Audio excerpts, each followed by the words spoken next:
Muy buen día a todos los televidentes de su canal católico Utzig Ajao.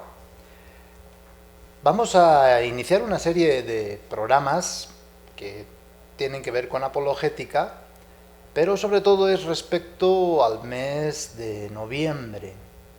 Pues en la liturgia, en el año litúrgico, el mes de noviembre es dedicado a lo que se denomina, con un vocablo teológico, escatología, que viene de eschatón, lo último, es decir, las realidades últimas, las realidades definitivas. Es decir, ¿qué nos depara, diríamos, después de la muerte?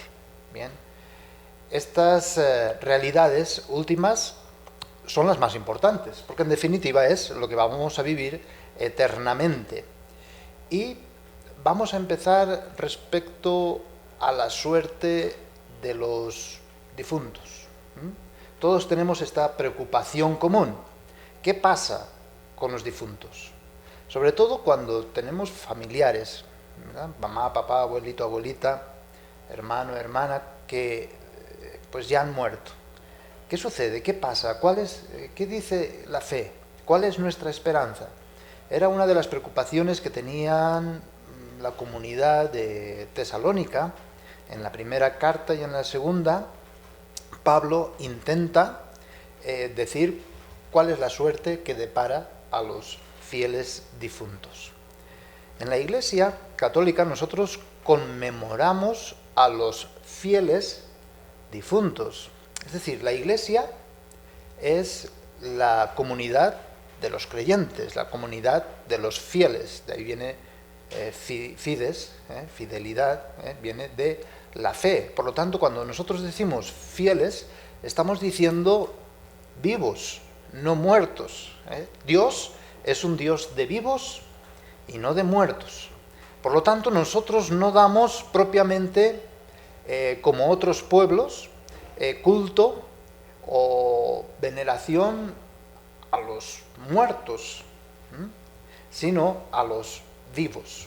Somos una iglesia, y es una iglesia no solamente la que está en este mundo, en esta tierra, la peregrinante, sino que también es la triunfante, la que ya está pues gozando del cielo, y la iglesia también de los fieles que están pasando por una purificación. Por lo tanto, vamos a hablar de estas realidades últimas en el sentido de cielo, infierno, purgatorio, no como lugares, porque no son lugares. La Iglesia no enseña nunca que el infierno es un lugar donde van los condenados, o el cielo es el lugar donde van los que ya son santos y vivieron en santidad en esta tierra, ni el purgatorio es un lugar donde van los que están pues de paso hacia el cielo. De ninguna manera, de ningún modo. Sino que es una condición, es un estado. No podemos entender las realidades últimas sin Dios. Porque la realidad última, en definitiva, es Dios. Es Jesucristo. Bien. Entonces, nuestra fe lo que dice es lo siguiente. Y de nuevo vendrá con gloria para juzgar a los vivos y a los muertos. Y su reino no tendrá fin. Y decimos también, espero la resurrección de los muertos y la vida del mundo futuro. Por lo tanto, lo que esperamos es la manifestación gloriosa de nuestro Señor Jesucristo, el final y el cumplimiento de su obra de salvación. Y mientras tanto estamos en el tiempo de la Iglesia. Jesús, sentado a la derecha del Padre, intercede por nosotros, y también nosotros intercedemos los unos por los otros. Bien, hemos de comprender esto. Lo último y lo definitivo no son cosas. Lo último, la realidad última, la realidad definitiva, no es algo intramundano, es decir, que está en el mundo o en las cosas de este mundo pasajero y temporal, ni tampoco es un acontecimiento que se realiza en la existencia terrena, en la historia, sino que la realidad última sobrepasa el mundo presente, porque es Dios mismo. Él es el cielo, Él es el juez, Él es el purificador. Dios es la realidad última. Y entonces toda nuestra historia camina hacia el encuentro definitivo con Dios. Esa es la clave. Por lo tanto, ¿qué podemos nosotros decir desde nuestra fe al respecto de la suerte de los difuntos? Cuando hacemos la conmemoración de los fieles difuntos, el día 2 de noviembre, no nos centramos tanto en un recuerdo. Ahí recuerdo a mi papá, mi mamá, abuelito, abuelita, cuando estuvieron en la vida presente, en la existencia de esta tierra, y entonces me pongo a llorar porque ya no están con nosotros.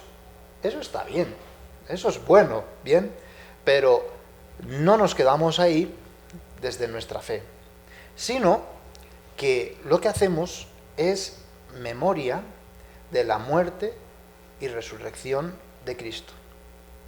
Y sabemos por la fe que participamos en la muerte de Cristo y en su resurrección. Si vivimos y amamos como Jesús, y si morimos con Cristo, resucitaremos con Él. Esa es nuestra esperanza. Y esta es la orientación y el sentido a esta celebración de la conmemoración de los fieles difuntos. No tanto un recuerdo popular o un recuerdo de los distintos pueblos, creyentes o no creyentes, como pensar y traer a la memoria, ¿verdad?, a nuestros antepasados. No, que también está bien porque es algo natural y humano, sino que se trata de confirmar nuestra esperanza en la resurrección y en la vida del mundo futuro. El culto católico a los fieles difuntos, por lo tanto, culto católico, estoy diciendo, es culto al misterio pascual de Cristo. Es decir, Dios vino en la carne, semejante a los hombres, nacido de mujer. Pasó haciendo el bien, con un amor gratuito, compasivo, sacrificado, y participó en nuestra muerte, y la muerte de cruz, y fue sepultado, y al tercer día resucitó.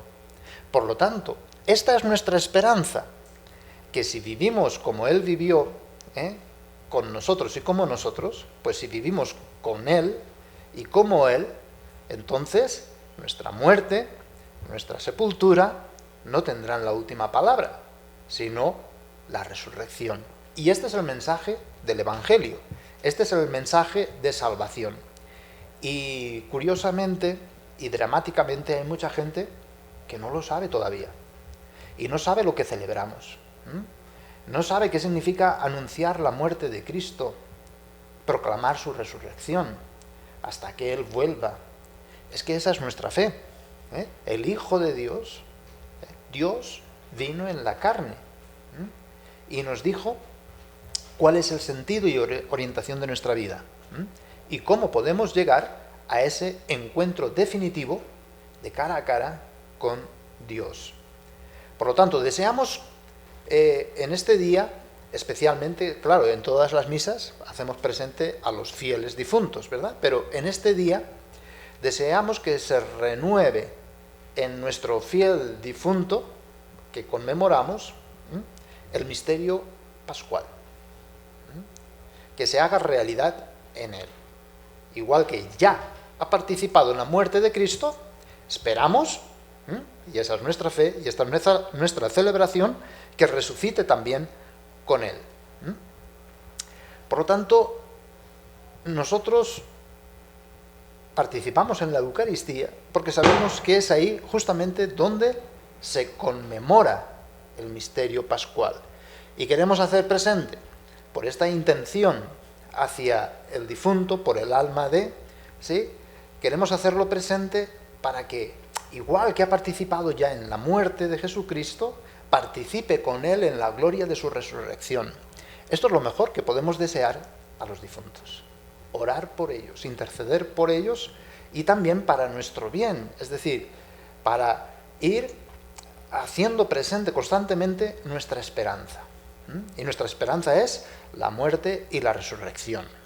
Y esto sirve como consuelo, un consuelo físico, psíquico y también espiritual, y una esperanza. Por lo tanto, claro que nos duele la desaparición en la existencia temporal. Es lógico y es normal, ¿bien?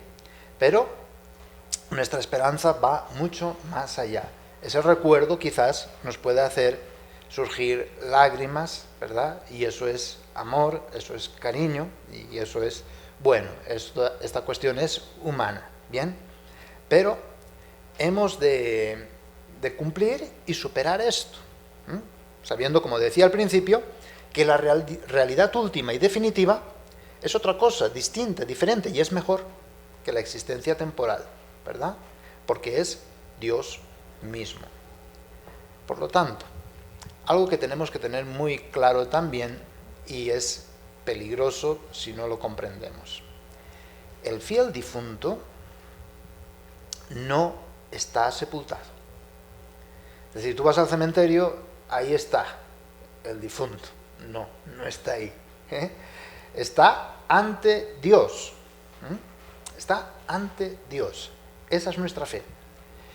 Y mucha gente, sobre todo por cultos de Egipto, de Mesopotamia, de Babilonia, de muchas culturas y religiosidades populares y demás, ¿bien? Entonces piensan que el difunto está ahí, entonces le tengo que llevar comida, le tengo que llevar bebida, le tengo que llevar flores, tengo que adornar su sepulcro, tengo que hacer tantas cosas para manifestarle que le quiero, que le amo. Mira, tú no le vas a querer y amar si crees que está ahí sepultado. Tú le vas a querer y amar si lo ves ante Dios y participas en la Eucaristía. Cierto que hay que hacer todas estas cosas, son naturales. Los israelitas, los judíos también lo hacían, pero lo hacían sobre todo por costumbre, la costumbre de un sepelio pues que sea así, bien, con adornos y demás. Ahora bien, nuestra fe nos tiene que elevar y nos tiene que decir, ya está ante Dios. Después explicaremos un poquito respecto a lo que se pensaba de lo que se denominaba Sheol, el reino de los muertos, donde van los muertos según la concepción primera en el Antiguo Testamento. No. Entendamos estos. No son recordados como muertos. No. Dios es un Dios de vivos y no de muertos. Y están ante Dios. Esto es bien importante. Son vivientes que ya han terminado su peregrinación en la existencia terrena. Bien, nos han precedido. Han ido antes que nosotros y ahorita nos esperan. Les recordamos entonces cuándo, dónde y cómo. En una Eucaristía. En la misa hacemos presente el misterio de la muerte y resurrección de Cristo. Hacemos presente a los fieles difuntos, fieles, que sus almas están ante Dios, y con nuestra oración, con nuestra intercesión, con nuestras acciones, nosotros nos hacemos conscientes del Dios de vivos y al mismo tiempo queremos ayudarles a que lleguen a la resurrección y a la vida del mundo futuro. Por eso creemos nosotros en la comunión de los santos.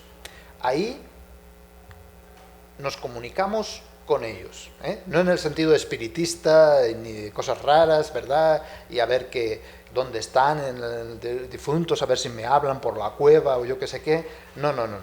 Nos comunicamos en el sentido del cuerpo místico de Cristo, por la palabra y por el amor, por la comunión de Cristo, que es cabeza, y su cuerpo, que es la Iglesia. Pero no solamente la Iglesia peregrina, sino la Iglesia también del cielo, y los que están, diríamos, siendo plenamente purificados, que esto es lo que nosotros llamamos purgatorio, ¿bien? Que no es otra cosa más que lo que el apóstol Pablo dice y como vamos a explicar posteriormente. Por lo tanto, lo mejor que podemos hacer por los fieles difuntos y en esta conmemoración especial por los fieles difuntos es participar en la misa, participar en la Eucaristía, hacer obras de caridad por ellos, poner una intención por su alma, es lo mejor que podemos hacer por ellos. Ya lo decía Santa Mónica, la mamá de Agustín. Mira, a sus hijos, en lugar de que vengan ahí al cementerio y me pongan flores, lo que les pido, y más que me lloren y sus lágrimas y lo que fuera, lo único que les pido es, cuando se celebre la misa, ahí hagan memoria mía, para que, habiendo participado ya de la muerte de Cristo, ¿sí?, pues pueda llegar a la resurrección. Bien, ahí sí, de esa manera. Muy bien, pues esta es la suerte y esta es la fe y esta es la esperanza que somos llamados pues a vivir en estos días, sobre todo en este punto de la conmemoración de los fieles difuntos. Bien, ahora las realidades últimas y definitivas, como estamos diciendo, no las podemos describir. No podemos decir, y en el cielo hay arbolitos, y hay leones, y hay ríos, y hay arbolitos. Eso sería idolatría, es decir, inadecuado. Es pensar el cielo según las categorías temporales. Eso es la idolatría, ¿verdad? No. Es decir, Dios es Dios. ¿Y el cielo qué es? Una relación personal con Dios. No es un lugar. Entonces, quitémonos de nuestra mente la idea de que el cielo es un lugar. Igual que el infierno no es un lugar y el purgatorio es otro lugar, ¿verdad? Eso es lo que los protestantes quieren, engañan, ¿verdad? Diciendo, la Iglesia Católica dice que el infierno, que el cielo y además existe otro lugar que es el purgatorio. Eso enseñan ellos. Falso. Nunca la Iglesia Católica ha enseñado que estas realidades últimas son lugares. Ellos sí, ¿verdad? Veamos testigos de Jehová, piensan el cielo como un paraíso terrenal, que eso viene de la religiosidad y cultura fenicia, es decir, que no tiene nada que ver con el judaísmo, de ahí viene la palabra paraíso, ¿verdad?, etcétera. Jesús usa el vocabulario de aquel tiempo entendido. Hoy mismo estarás conmigo en el paraíso. Entonces, hemos de contextualizar también el ambiente y la literatura y la forma de expresión de cada tiempo. Por eso, lo que acabo de decir, si hemos de hablar del cielo, del infierno o del purgatorio, bien, pues hemos de usar palabras, y las palabras son imágenes, y las palabras y las imágenes muchas veces traicionan. Por eso ya el Papa Juan Pablo II decía, cuidado, no se hagan imágenes del cielo, porque todas ellas, cualquier tipo de representación es inadecuada. Y dice claramente, lo mejor para expresar la realidad última es la relación personal con Dios. Es lo que decía Pablo, estar con Cristo. Estar con Cristo. Participar de la vida de Dios, del amor de Dios. ¿Cómo será eso? ¿Y puede ser descrito? No, no puede ser descrito. Pero así más o menos podemos decir, también Benedicto XVI nos ofrece un modo de expresión, ¿verdad? Es decir, cierra los ojos, piensa que no hay día de ayer, ni día de mañana, ni presente, sino un momento pleno y lleno de felicidad, que no piensas en el antes ni en el después, sino que es una eternidad y es como un océano de amor infinito y una felicidad completa. Eso es la vida eterna, ¿verdad? Bien, pero aparte de eso, ya todo otro modo de expresión puede traicionar, ¿bien?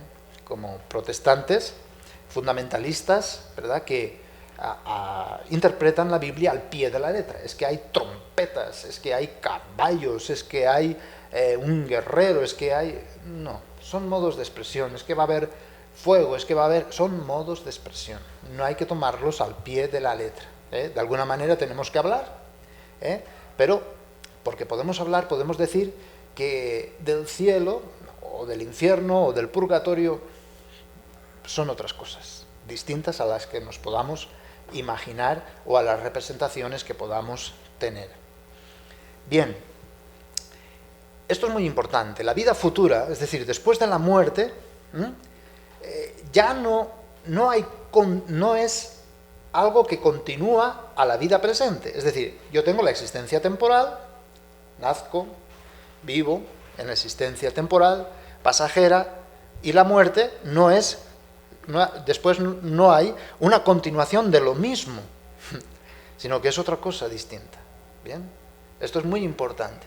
Pero a la vez que es algo y es una realidad completamente distinta a la creada, al mismo tiempo hay una continuidad. ¿Por qué? Porque mi suerte, mi destino final depende de mis acciones en la existencia temporal. Por lo tanto, esto es bien importante también, de mi esfuerzo en vivir como vivió Dios venido en la carne, en hacer y amar como Él amó. Esto es muy importante. Bien, ahora vamos a ver una cuestión un poquito más técnica, ¿bien? Y lo tenemos que ver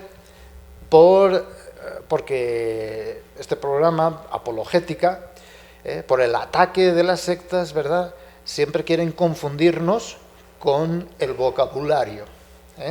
Y siempre es que aquí dice que...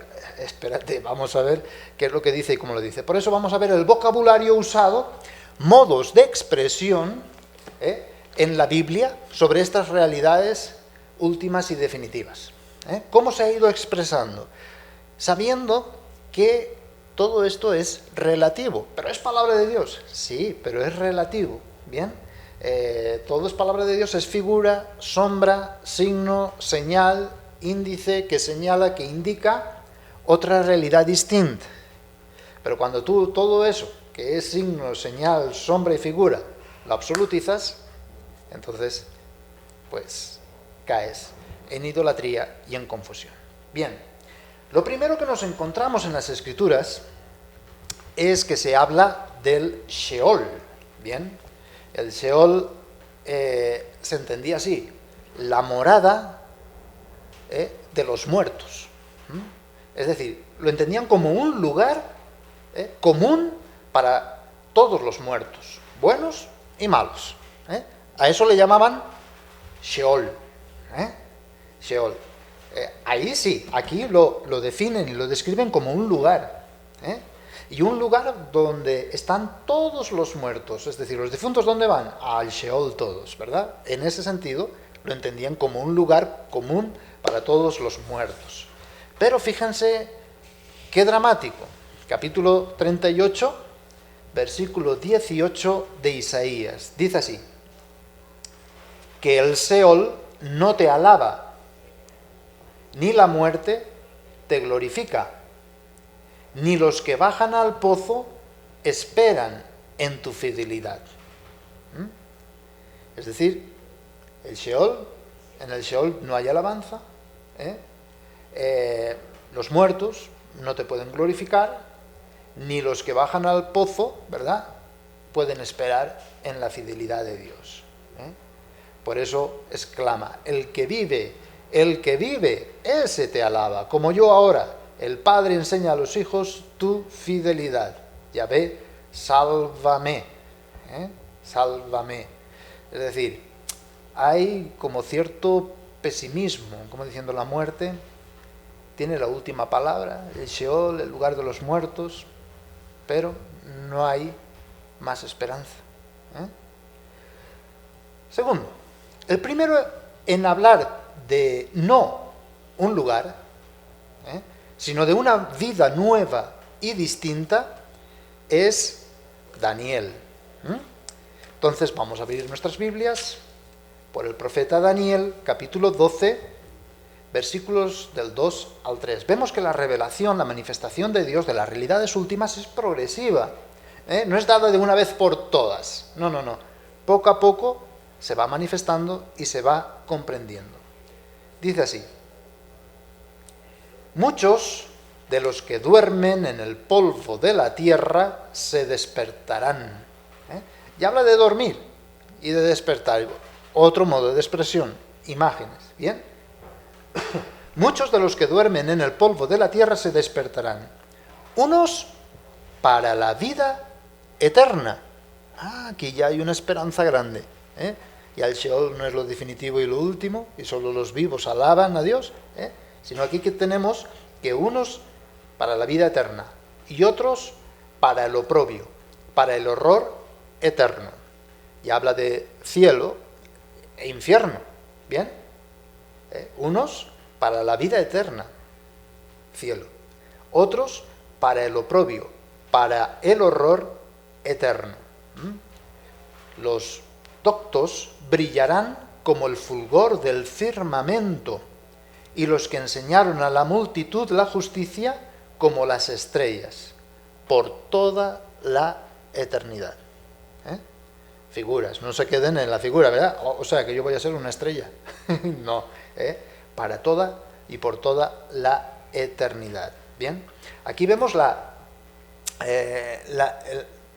primera vez que se nombra pues estas dos realidades últimas. Bien, la vida eterna, los que han practicado la justicia y han enseñado, y el horror eterno, el oprobio eterno, para los malos, bien, para los que han vivido en el pecado.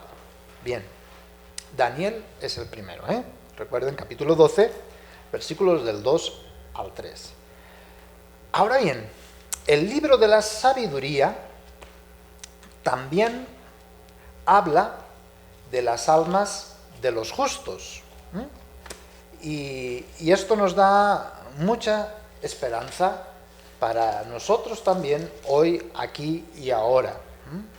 Y dice en el capítulo 3, versículo 1 del libro de la sabiduría: en cambio, las almas de los justos están, verbo presente, las almas de los justos están en las manos de Dios, y no les alcanza tormento alguno. A los ojos de los insensatos pareció que habían muerto. Se tuvo por quebranto su salida. Y su partida de entre nosotros por completa destrucción. Pero ellos están en la paz. En las manos de Dios, en la paz. Las almas de los justos.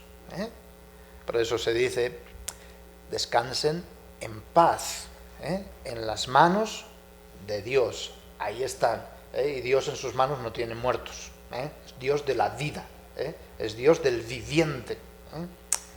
Ya vemos una evolución, según nuestra forma de pensar, de las realidades últimas, porque eso ya en Dios está claro. Bien, fijémonos. Primero, el Sheol era algo dramático y como lo último. Después, Daniel ya no habla de un lugar, sino de una vida nueva, distinta. Ahora, en el libro de la sabiduría, nos habla de las almas de los justos en las manos de Dios. Están en la paz. El libro de los Macabeos habla por primera vez de la resurrección a una vida eterna, antes que el libro de la sabiduría, ¿verdad?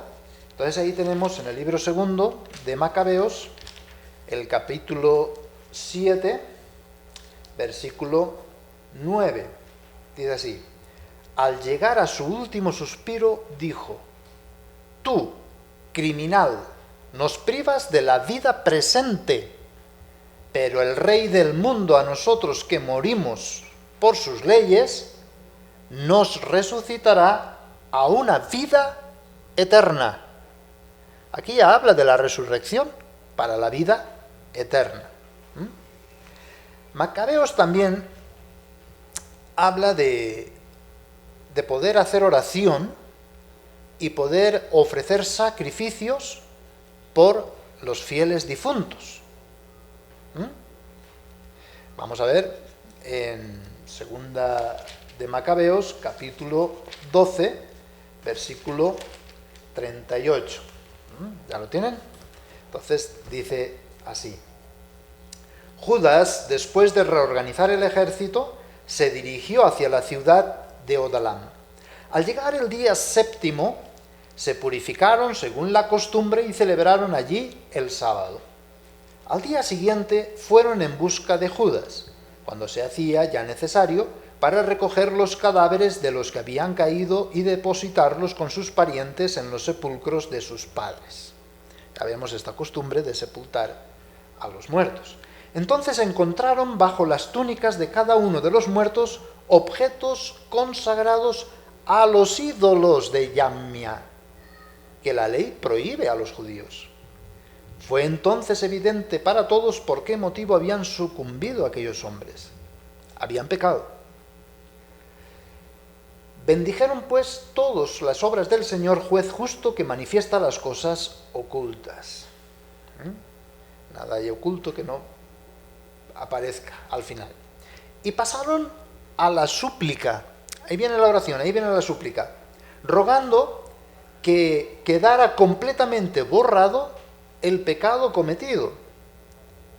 El valeroso Judas recomendó a la multitud que se mantuvieran limpios de pecado a la vista de lo sucedido por el pecado de los que habían sucumbido. Primera manera de ofrecer y de suplicar y de orar con la buena obra mía acá, en este mundo y en esta tierra, por ellos. Después de haber reunido entre sus hombres cerca de 2000 dracmas, les mandó a Jerusalén para ofrecer un sacrificio por el pecado. Por el pecado que habían cometido los difuntos. Obrando muy hermosa y noblemente, pensando en la resurrección. Pues de no esperar que los soldados caídos resucitarían, habría sido superfluo y necio rogar por los muertos. Rogar por los muertos. Mas, si se consideraba que una magnífica recompensa está reservada a los que duermen piadosamente, era un pensamiento santo y piadoso. Un pensamiento santo y piadoso. Por eso mandó hacer este sacrificio expiatorio en favor de los muertos, para que quedaran liberados del pecado. Aquí vemos del versículo 38 al 46 del segundo libro de los Macabeos. Bien. Pensando en la resurrección, para que quedaran libres de pecado. Después, ya hemos hablado del Sheol, ya hemos hablado de la evolución del pensamiento de los hombres, no el de Dios, que cambia de opinión. Hemos ido hablando de Daniel, que habla no de un lugar, sino una vida distinta. Las almas de los justos no en un lugar, sino en las manos de Dios, en la paz de Dios. Macabeos, de una resurrección para la vida eterna, un sacrificio por los muertos, ¿verdad?, que habían pecado, y ofrecimiento de una vida santa aquí en esta tierra, ¿verdad?, una vida limpia, y después ofrecimiento también de dinero por los pecadores. Pues después de todo esto entra otro vocablo que se llama Gehenna, bien, Gehenna, y este vocablo, esta palabra significaba los réprobos y los pecadores irán, entre comillas, porque no es un lugar, ¿verdad?, pero es una forma de hablar, no podemos expresarlo de otra forma, o tendrán una condición de horror eterno. A eso se le llamaba Gehenna, ¿verdad?, el lugar del oprobio, el lugar del horror eterno. Antes del juicio final, y esto es muy importante, el lugar del suplicio para los réprobos y pecadores antes del juicio final. En el Nuevo Testamento ya se consideró que las almas de los justos eran recibidas inmediatamente por Dios. Y esto es muy importante. Es decir, prefiero morir y estar ya con Cristo, ¿verdad? No hay ese problema de decir, ¿y a qué lugar van antes que pase? Estamos pensando en términos pasajeros, limitados. Y hasta el juicio final, entonces, ¿qué hay? Es como cuando un niño pregunta, ¿y Dios cuántos años tiene? ¿Y Dios en qué lugar está? ¿Está ahí entre las nubes? ¿En algún lugar, en algún planeta más allá del universo? ¿Dónde está? ¿Verdad? Pero es la forma que tenemos de expresarnos, ¿bien? Pero no caigamos, pues, en absolutismos. En el Nuevo Testamento ya el Sheol llegó a considerarse como lugar de castigo para los pecadores. Y llegó a identificarse con la Gehenna, de la que hemos hablado ahora, ¿verdad? Sheol ya no es solamente lugar de muertos, tanto buenos como malos, sino solamente para los malos. Y se identifica con la Gehenna, es decir, el lugar, entre comillas, donde van los pecadores antes del juicio final. Y se añade otra palabra, otro vocablo, que es el Hades.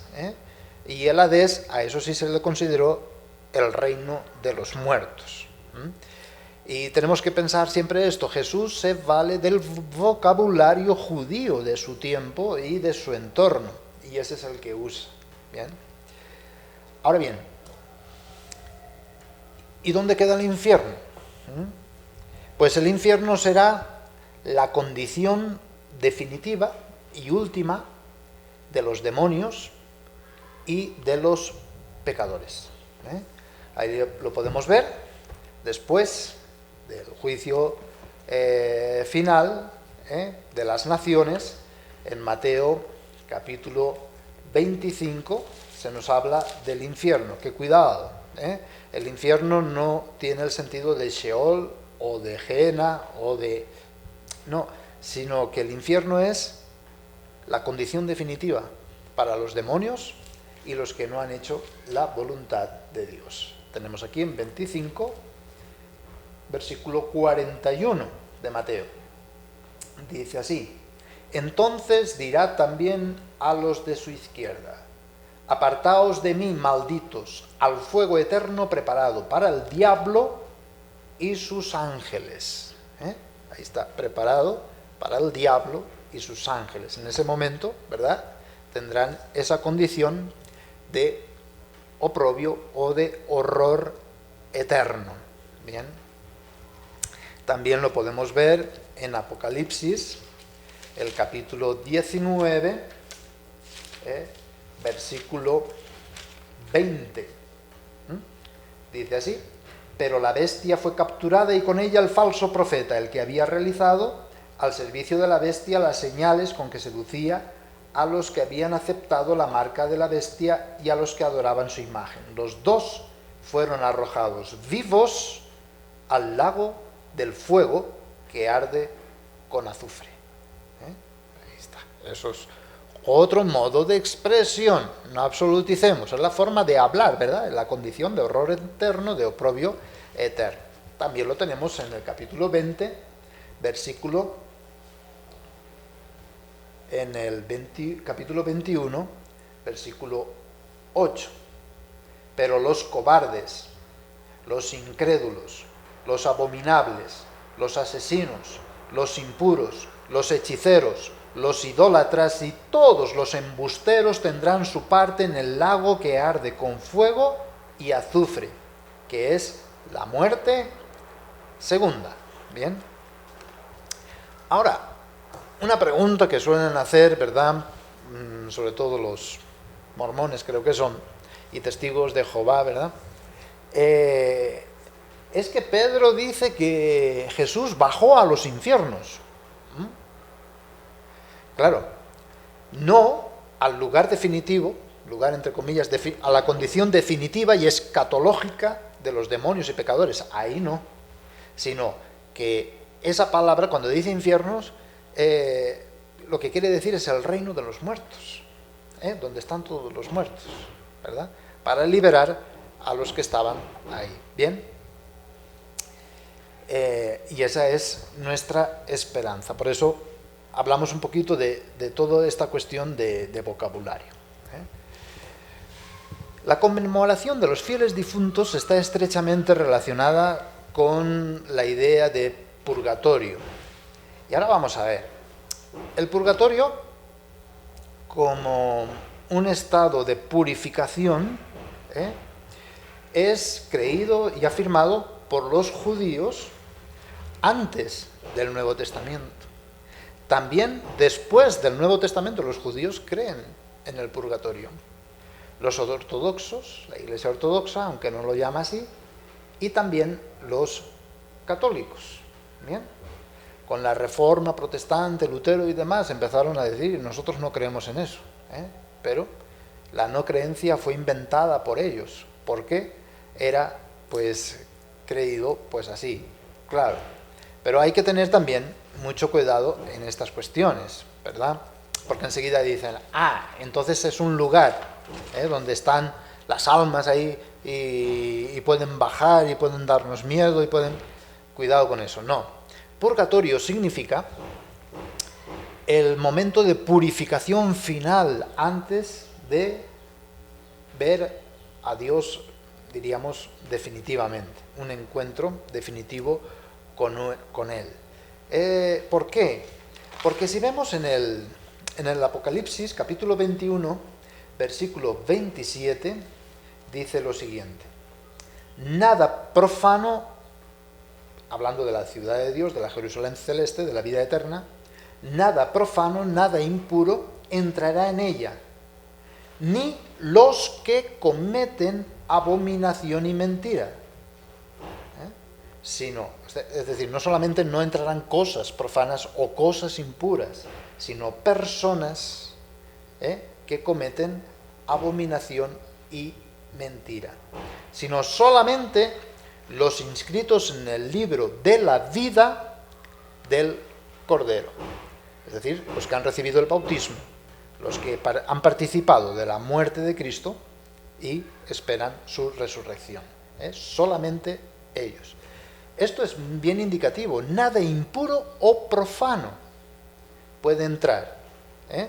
Y nosotros cuando morimos ya santos y perfectos, o necesitamos de una última purificación.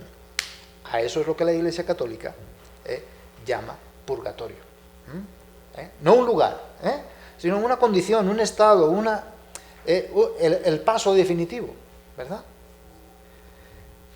Podemos leer en 1 Corintios, capítulo 3, del versículo 13,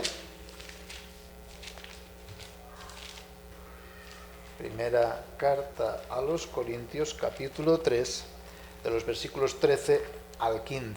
Dice así: la obra de cada cual quedará al descubierto, la manifestará el día, que ha de revelarse por el fuego, y la calidad de la obra de cada cual la probará el fuego. Aquel cuya obra construida sobre el cimiento resista, recibirá la recompensa, mas aquel cuya obra quede abrasada, sufrirá el daño. Él, no obstante, quedará a salvo, pero como quien pasa a través del fuego. Entonces, no nos hagamos bolas. ¿Qué es el purgatorio? Esto que dice Pablo. Y quien dice, es que la Iglesia habla del purgatorio y se lo ha inventado. No, el purgatorio es esto. Es esto. Punto. Se acabó. No es un lugar, es esto. Lo que dice Pablo, esa es la definición del purgatorio. Así que no nos digan, es que la Biblia no habla del purgatorio. Mira, esto es. Es que no dice la palabra purgatorio. Bueno, pues purificación, pasar por el fuego. Son modos de expresión. Y el fuego, el purificar, purgar, es lo mismo. ¿Bien? Claro, purgatorio quizás quiere señalar un lugar, pero no es un lugar, es una condición. Nosotros morimos impuros, profanos, es decir, con una purificación incompleta. Nos falta la santificación. Y tiene que haber un momento, tiene que haber una forma de hablar que no es ni el infierno ni es el cielo, que diga el paso por el fuego, el purgatorio, la purificación final.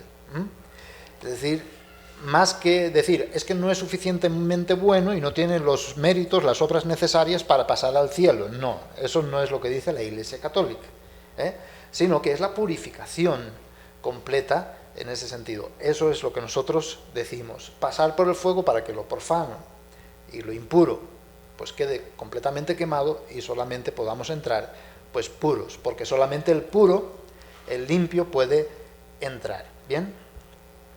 La Iglesia, entonces, ¿qué es lo que enseña? Porque claro, si nosotros escuchamos al protestante, ¿verdad?, a las sectas protestantes, dirán, y pretenden decir, mira, la Iglesia Católica enseña que, cuando dicen eso, mentiras, calumnias, injurias. Porque ellos dicen, los protestantes dicen que nosotros enseñamos que en el purgatorio se pasan días, y hay que contar los días que uno pasa en el purgatorio. ¿Cuántos días, cuántos años, cuántos meses uno puede estar, un alma puede estar en el purgatorio? Eso es mentira. La Iglesia no enseña eso. Ya hemos dicho muy claramente que no es tiempo, es una realidad última, es otra cosa, ¿verdad?, distinta. Los protestantes dicen que nosotros enseñamos cómo es el purgatorio, la naturaleza del purgatorio, qué pasa en el purgatorio y la duración que tiene el purgatorio. Mentiras. La Iglesia nunca enseña la naturaleza o nunca describe el purgatorio, ni siquiera la duración del purgatorio. Eso son falsedades que quieren imponer los mentirosos, ¿verdad? Cuidado con eso. También dicen los protestantes que eso del purgatorio son supersticiones, invenciones sin fundamento bíblico, y que el purgatorio se inventó en la Edad Media.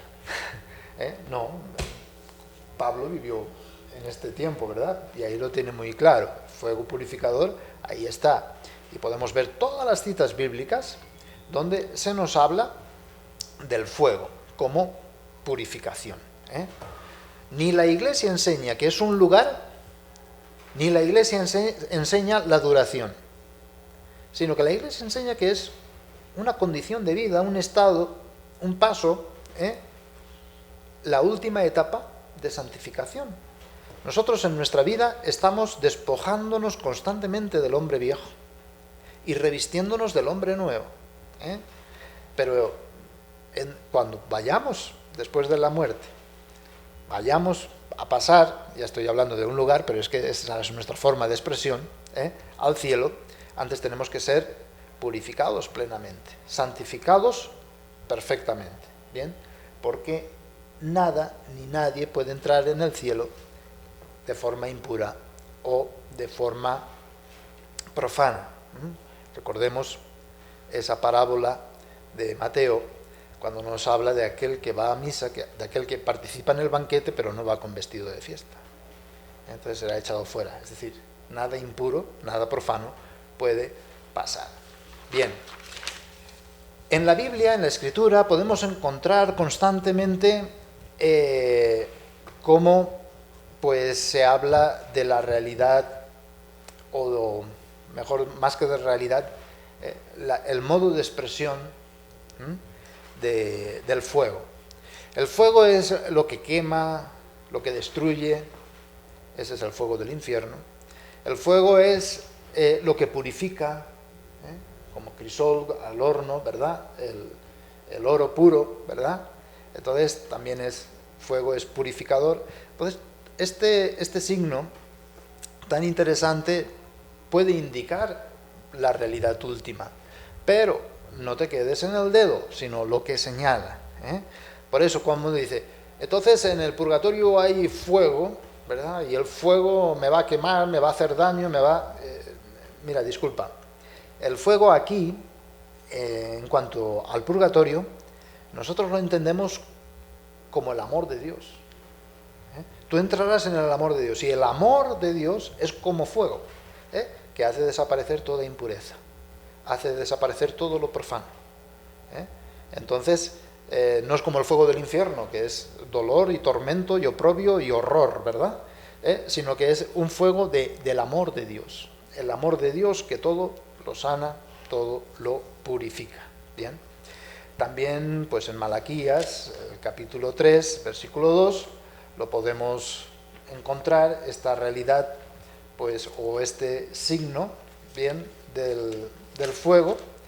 También en Daniel, capítulo 7, versículos del 9 al 11, en Eclesiástico, capítulo 48, versículo del 1 al 10.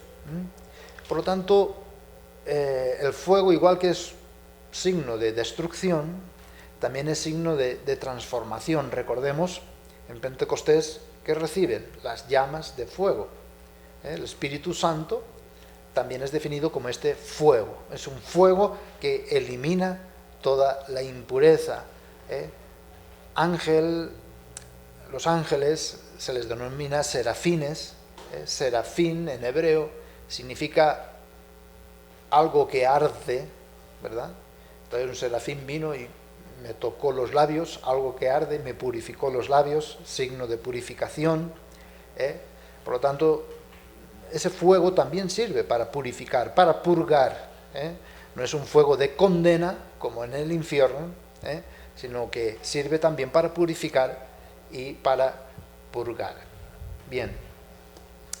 Un ejemplo, ya hemos visto en los Macabeos, ¿verdad?, cómo se puede interceder por los fieles difuntos, ofrecer oraciones y sacrificios y acciones de caridad por ellos. Pero en el Nuevo Testamento, si indagamos, podemos ir a la carta de Timoteo, del apóstol San Pablo, en la segunda. En el capítulo 1, versículo del 16 al 18, dice así: ya sabes tú que todos los de Asia me han abandonado, y entre ellos Fígelo y Hermógenes. Versículo 16. Que el Señor conceda misericordia a la familia de Onesíforo, pues me alivió muchas veces y no se avergonzó de mis cadenas, sino que en cuanto llegó a Roma me buscó solícitamente y me encontró. A la familia de Onesíforo. Onesíforo se supone que estaba muerto, era un fiel difunto, y entonces en el versículo 18 dice Pablo: concédale el Señor encontrar misericordia ante el Señor aquel día. Además, cuántos buenos servicios me prestó en Éfeso, tú lo sabes mejor. Por lo tanto, está intercediendo por Onesíforo. Concédale el Señor encontrar misericordia aquel día. Entonces, es evidente, pues, el que podamos pedir los unos por los otros y también por los fieles difuntos. Bien. En resumidas cuentas, ¿qué es lo que queremos decir en este aspecto del vocabulario? Entre el rechazo a Dios, que es una posibilidad, el infierno, y la aceptación, es decir, la santidad, el ser santo, como Dios es santo, es entrar en la ciudad de Dios, en la Jerusalén celeste, hay un medio. Y ese es quien acepta, pero necesita purificación. Y ahí tenemos la intercesión de Jesús, que es el gran intercesor. Bien, pero nosotros somos cuerpo de Cristo, ¿eh? Y como cuerpo de Cristo, unos miembros de otros y cada uno miembro de la cabeza, podemos pedir y estamos unidos en esa comunión que es la Iglesia, ¿eh? Y podemos, mediante la oración, los sufragios, las obras de caridad, también pedir los unos por los otros. Bien, por lo tanto, primero, el purgatorio no es un lugar, sino una condición de vida, una purificación definitiva y final antes de entrar en el reino. Son los que están en el amor de Cristo. Y ese amor de Cristo, como fuego, libera de toda imperfección. Y tengamos también en cuenta esto, el purgatorio no es una segunda oportunidad antes de ir al infierno. No. ¿Por qué? Porque las realidades últimas no son prolongación de la existencia terrena. Lo que has hecho en la existencia terrena, listo. Eso es lo que te va a valer y eso es según vas a ser juzgado. Primero, nosotros afirmamos lo siguiente: después de la muerte hay una purificación. Segundo, es una purificación que implica incomodidad, dolor. Y tercero, Dios asiste a los que están en este estado, en esa condición existencial, los asiste en vista a nuestras acciones por ellos en la tierra. Por lo tanto, qué maravilla y qué grande es creer en el cuerpo de Cristo, en el ser miembros los unos de los otros y tener esta interrelación, ¿verdad? Entonces podemos interceder. Y esto es una esperanza muy grande y muy hermosa para comprender este día de conmemoración de los fieles difuntos. Podemos hacerles el bien. Y es lo que decía al principio. Les recordamos ante todo, ¿sí? Porque ante el altar del Señor.